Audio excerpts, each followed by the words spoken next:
Porque el Evangelio de Cristo no es una religión, sino que es la buena noticia de que ha llegado el reino de Dios. Aquí comienza tu programa Caminando por el Reino con Rodo Nava.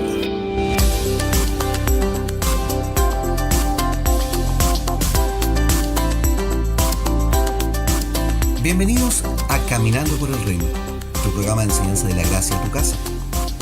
Anteriormente en Caminando por el Reino, la semana pasada estuvimos hablando de matrimonio en crisis y aprendimos lo siguiente de este interesante tema. 1. La mayoría de los problemas matrimoniales se deben a no entender el diseño original de Dios.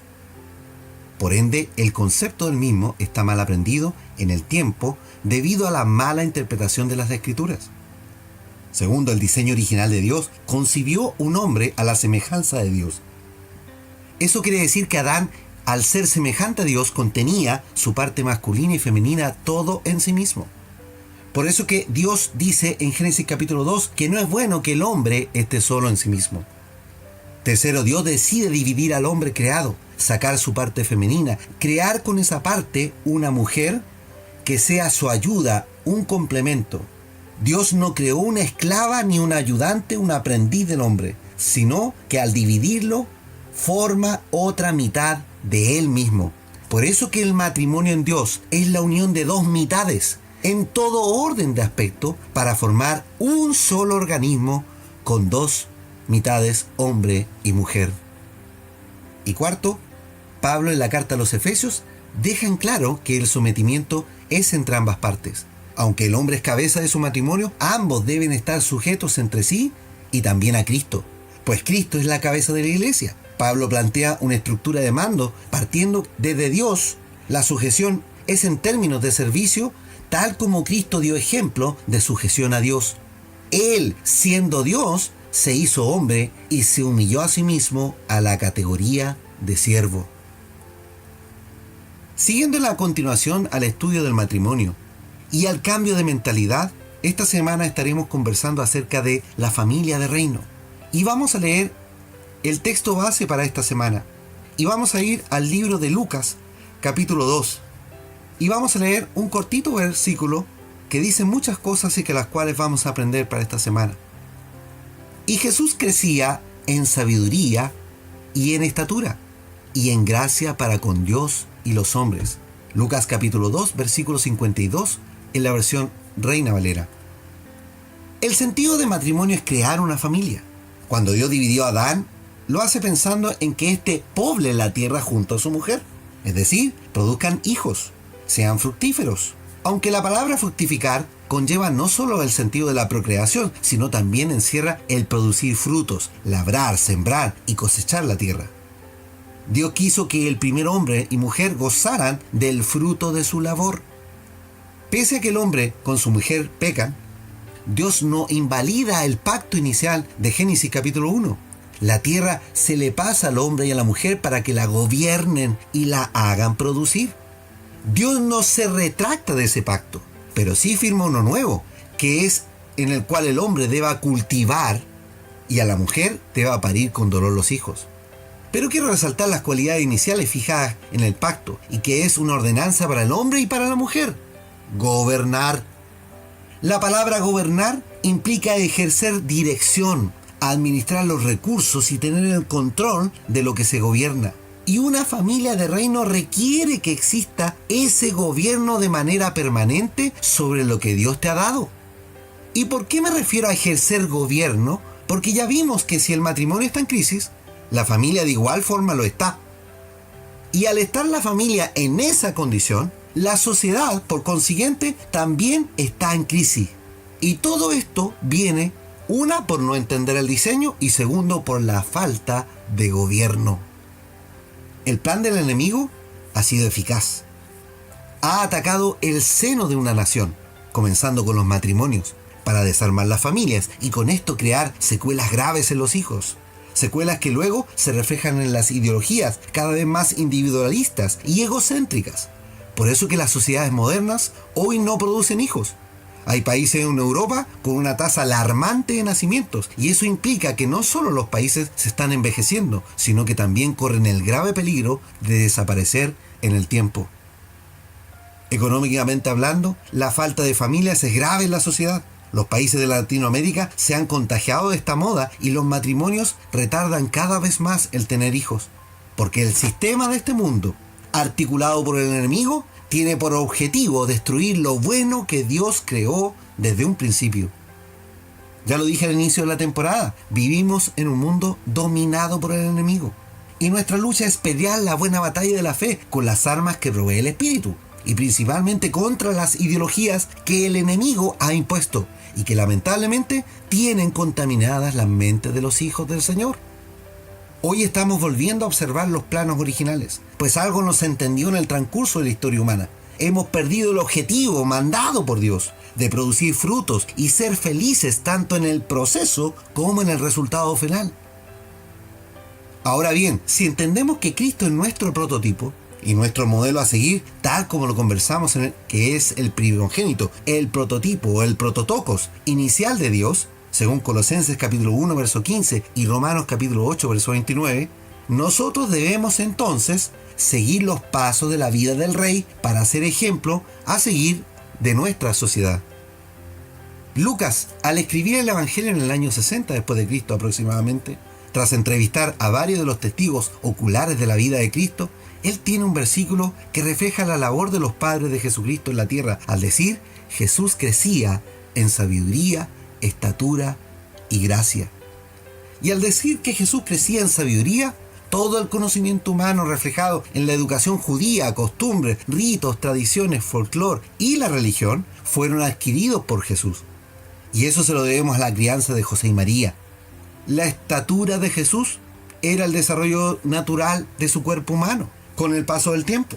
Pero el aspecto que nos habla más de su naturaleza divina puesta en él es cuando Lucas dice que él creció en la gracia.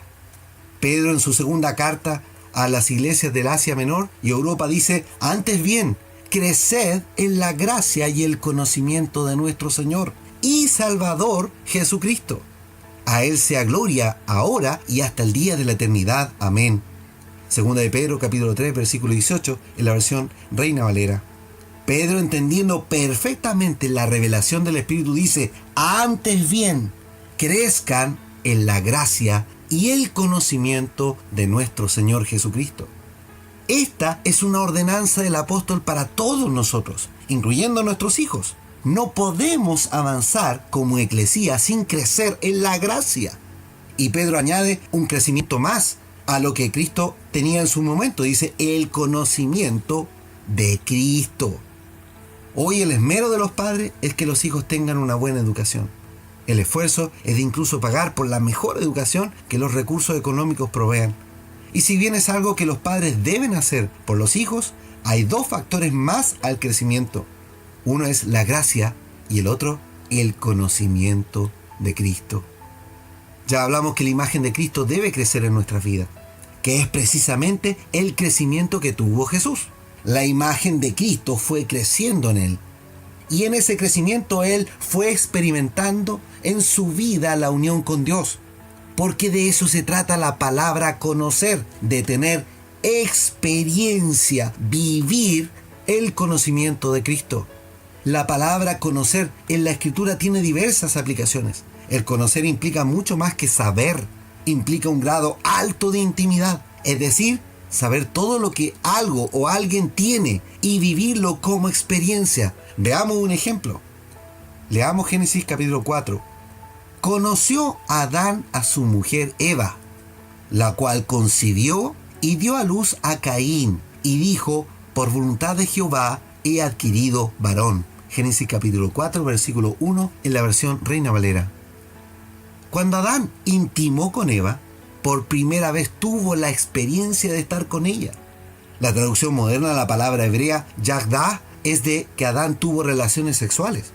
Y es una traducción válida para la experiencia sexual, porque él y ella descubren de qué se trata lo que hoy entendemos como el hacer el amor, que se expande más allá del coito o cópula, pero los traductores han puesto la palabra conocer, o en este caso, conoció, para dar a entender el grado de profundidad de la unión, y esa unión produjo frutos.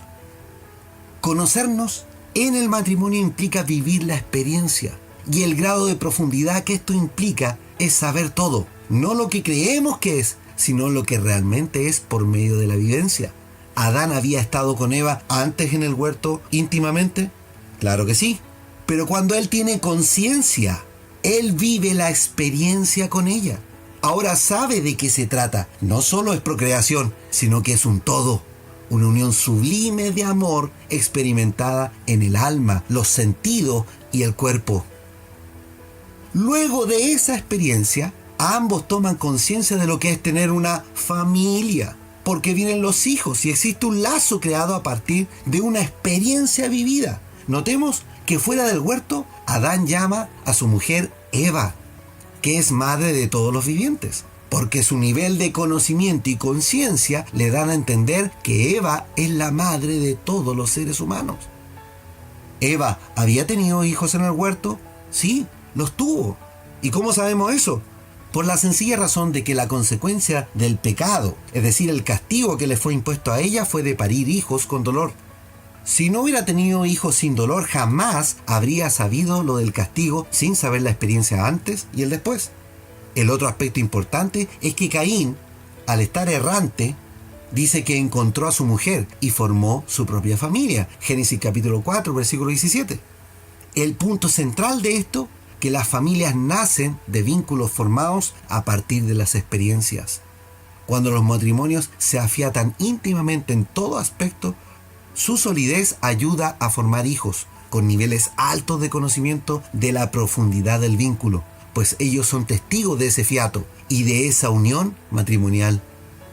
Adán y sus descendientes lograron dos cosas importantes: el conocimiento de la labranza de la tierra y criar el ganado, junto con el conocimiento de los vínculos entre los hijos que fueron haciendo sus descendientes y con el Señor. Miremos hoy día a la sociedad actual. Cada vez más hombres y mujeres solos. Si se acompañan es para satisfacer sus necesidades físicas. Por otro lado, matrimonios disolviéndose. Hijos con carencias de afectos, buenos ejemplos y ausencia de figuras, principalmente la paterna. En definitiva, la pérdida total de la experiencia, de vivir los vínculos y por sobre todo, ejercitar los afectos. Entonces, la obra del enemigo es un éxito. Fijémonos que hoy, un animalito doméstico tiene más derechos que un niño. Y la perversidad llega a su punto cúlmine al ver cómo sin pudor se legisla a favor de matar a los niños, de legalizar un aborto, de poner a los estados como garantes de la definición de género de un menor de edad, excluyendo con esto a los padres del derecho legítimo que tienen de parte de Dios de entregar valores, criar en todo orden de aspectos a sus hijos. De esta situación actual catastrófica es que este estudio pretende no solo que entendamos lo grave de esta situación, sino que sepamos la finalidad de padre y familia en el reino y cómo podemos mostrar que el modelo de Dios de familia es un modelo que también funciona, que provee placer y gozo a nuestras vidas, cosa que cualquier modelo de este mundo no produce. Al finalizar la lección de hoy, si bien Jesús era la expresión visible de Cristo, el Logos o la palabra que se hizo carne, según lo que nos relata Juan capítulo 1, Él, como hijo humano, tuvo una familia. Tuvo un padre y una madre terrenos, quienes influyeron en su vida en todo lo que un hijo necesitaba. Y esa influencia le hizo tener la gracia o el favor no solo de Dios, sino de todos los que le conocían. Es decir, Él fue un hijo querido por su comunidad. Las preguntas que nos quedan para esta semana son: ¿qué influencia hoy tenemos en nuestros hijos? ¿Tenemos el diseño de familia de Dios?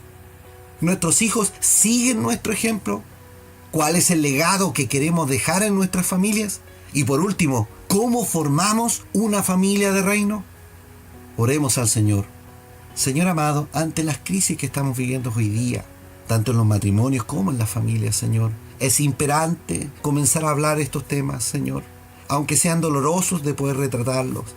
Ayúdanos a entender el diseño que tú dejaste. Ayúdanos a seguir las pisadas de Cristo, para que podamos, Señor, a través de este diseño que tú hiciste, Señor, en Cristo, poder tomar, Señor, los reflejos, las enseñanzas y las ordenanzas para criar a hijos de reino y tener familias fructíferas, llenas de gozo, felicidad. Crear, Señor, vínculos que estén fundamentados en el amor tuyo, Señor. No solo entre nosotros, entre los matrimonios, sino también con nuestros hijos y también con la iglesia y la sociedad. Que podamos mostrar que esto es bueno, que es perfecto, que funciona. Señor, necesitamos vivirlo en nuestras vidas primero. Y para ello, Señor, necesitamos tener la humildad de reconocer que estamos en crisis. Permite que en esta hora quienes escuchan sientan la necesidad de pedirte dirección y que este estudio vaya en ese apoyo, en esa ayuda a entender la dirección. Señor, yo te pido que estas palabras sean tomadas a bien cada uno que escucha y puedan, Señor, reflejar en esta hora el sentido de buscarte y buscar ese diseño, buscar la revelación para poder reparar lo que en este minuto está siendo destruido por el enemigo. Todo esto te lo pido, Señor, en tu santo nombre, Jesucristo. Amén y amén.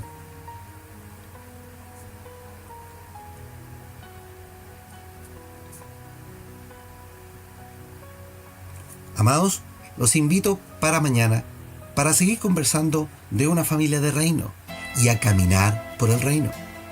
Súmate a la campaña de esparcir el mensaje por las redes sociales. Búscanos como @caminado por el reino en Facebook y YouTube. Comenta en nuestro Twitter y escúchanos en caminadoporelreino.podbean.com. Ya somos 2000 y este año queremos ser 10.000. Da me gusta, comparte y etiqueta a tus amigos y hagamos crecer la familia del Señor. Que la gracia y la paz de Cristo sean en tu vida. Nos humillamos ante ti. Tú eres nuestro Dios. La esperanza de esta nación solo está en ti.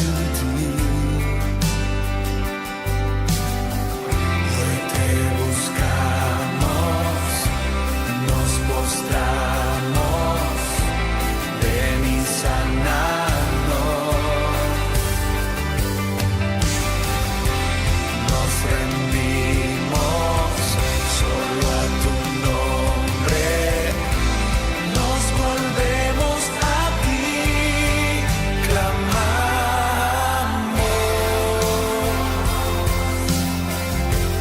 por nuestra nación.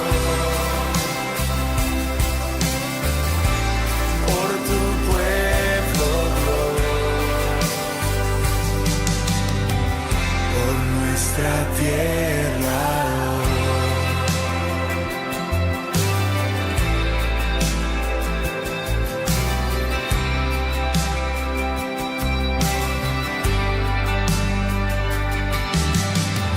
nos humillamos ante ti. Tú eres nuestro